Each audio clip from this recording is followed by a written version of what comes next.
David, I wanted to offer my support and encouragement in these efforts to help children and veterans, anyone who needs the help to overcome stress through meditation. Of course, a lot of drama is projected onto the screens of our consciousness, our minds, day and night, patterns that you learn from childhood, intrigues, resentments, hatreds and terrors. And the most difficult ones, the most wrenching anxieties can be triggered by anything at all. They come upon us and grab a hold of us. And we identify them as real because they're so immediate. And I guess the common response is to tough it out. In other words, to suffer. Now, I've been a firm believer in suffering all my life. My pictures are kind of volatile, and they certainly can attest to that. And yet, recently, I learned that you may not have to suffer to make them as much. May not be the way it's supposed to be. I think of children. Children are particularly susceptible to absorbing the anxieties, their anxieties. They look at the adult world. They see a scary place, big. They try to read the looks and the gestures of the adults. They try to master it all, whether it's homework, mathematics, or the entanglements, the emotional entanglements between the parents. And for veterans who've endured the trauma of war, I can only imagine the potential barriers, the fears and the suffering. So for the last few years, I've been practicing meditation, trying, and it's difficult to describe the effect it's had on my life. I can only mention maybe a few words: calm, clarity, a balance, and at times a recognition. And it's made a difference. On this night, as you're trying to raise the funds necessary to bring meditation, transcendental meditation, to students, veterans, homeless men and women, Native Americans, anyone suffering from strong stress, I want to thank you. And I encourage all of you gathered here tonight to support this foundation, David's Foundation. Thanks and good night.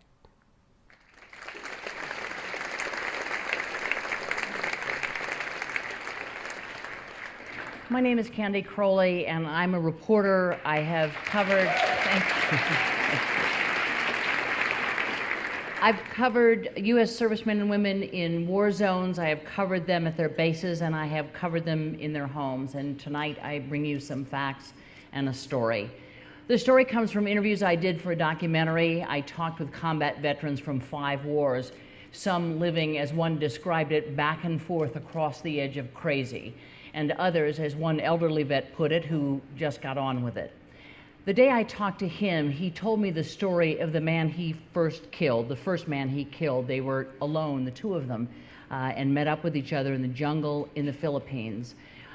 He was 10 feet from this Japanese soldier when he killed him, and I said, "What was your first reaction?" And he said, "Well, I did what we were taught to do, and that was to go through his pockets and his gear to see if I could find some maps, because perhaps we could find where an arsenal was in the jungle." And he said, "But we were always so hungry because food wasn't around at a mess hall somewhere." And so he said, as I was going through his gear, I found a packet of rice.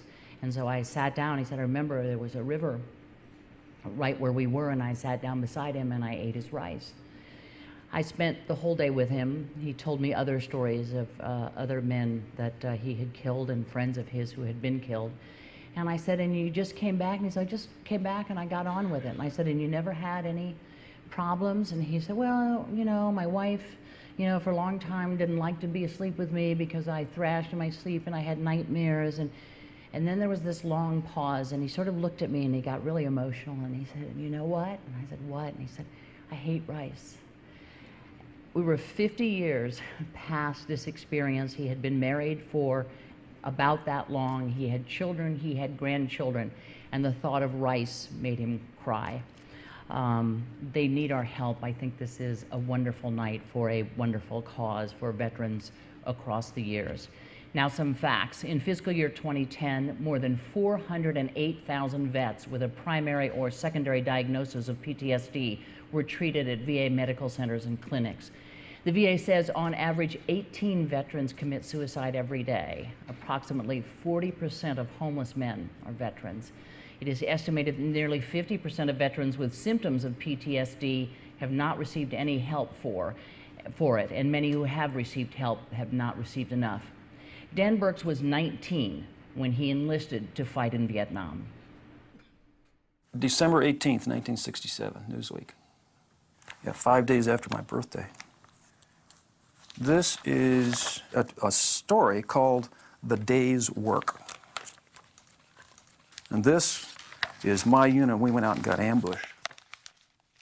And this is me. Yeah, doing my job. We were attacked at this place called Buda. That fight went on for 2 weeks. 2 weeks. 2 weeks. The first night, I killed 14 people.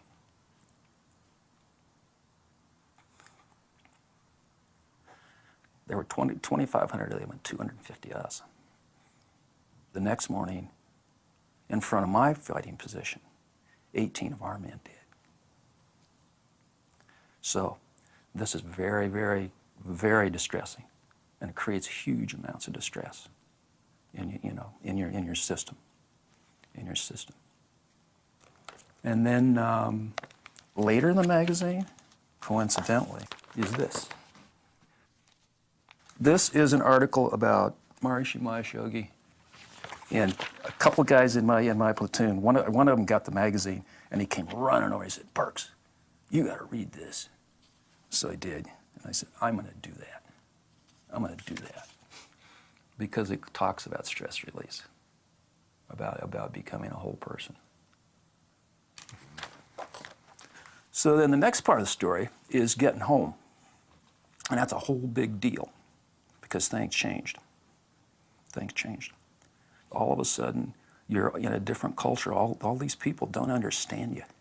They have no idea. They don't realize that you're always still in the rubber plantation of the jungle. You're always on an adrenaline high. You're looking to protect your buddies. You're looking to protect yourself. You're looking to kill the enemy. I stopped talking to my parents.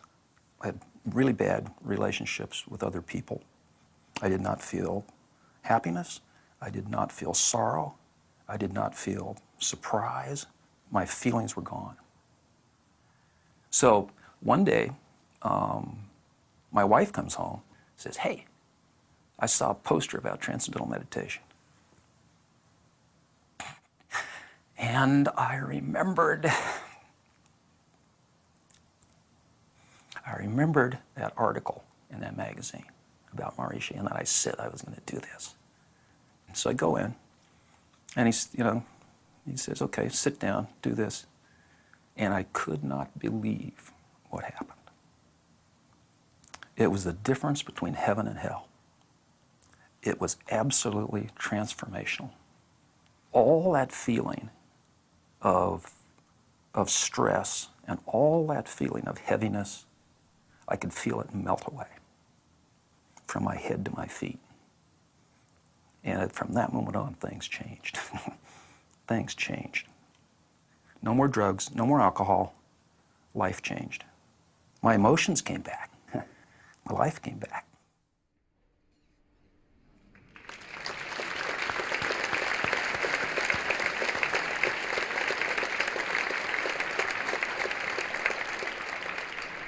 The initial research on the effects of transcendental meditation in treating PTSD offers so much hope.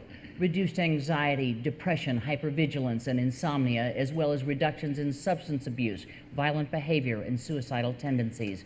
Better than many things being tried at far less a cost.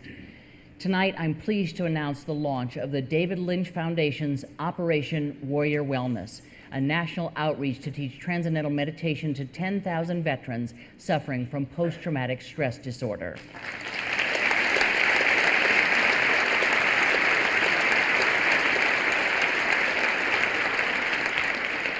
And I want you to meet a few members of the Board of Advisors for Operation Warrior Wellness. Jerry Yellen, a decorated P-51 captain and pilot in World War II. He flew 19 missions over Japan and serves as co-chair of Operation Warrior Wellness.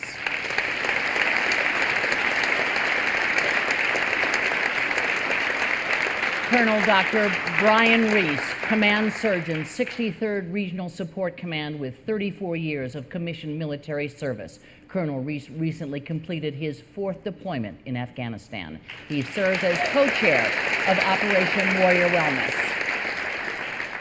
Brenda Marlin-Banks is a United States Army Reserve Lieutenant Colonel with 27 years of commissioned service and 8 years of enlisted service.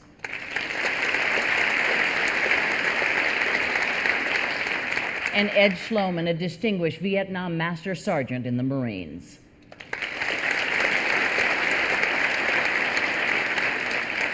David George, an Army infantryman who served 2 years in Iraq.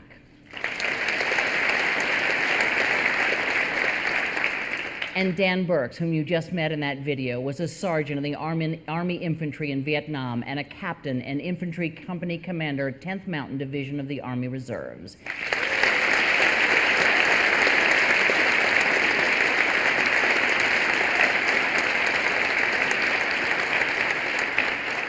Dan received a Purple Heart and 2 Bronze Stars with a V device for valor. Common response is to tough it out. In other words, to suffer. Now, I've been a firm believer in suffering all my life.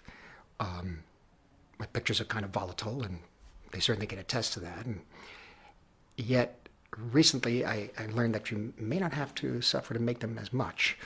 May not be the way it's supposed to be. And for veterans who've endured the trauma of war, I can only imagine the potential barriers, the fears and the suffering. So for the last few years, I've been practicing meditation, trying, and it's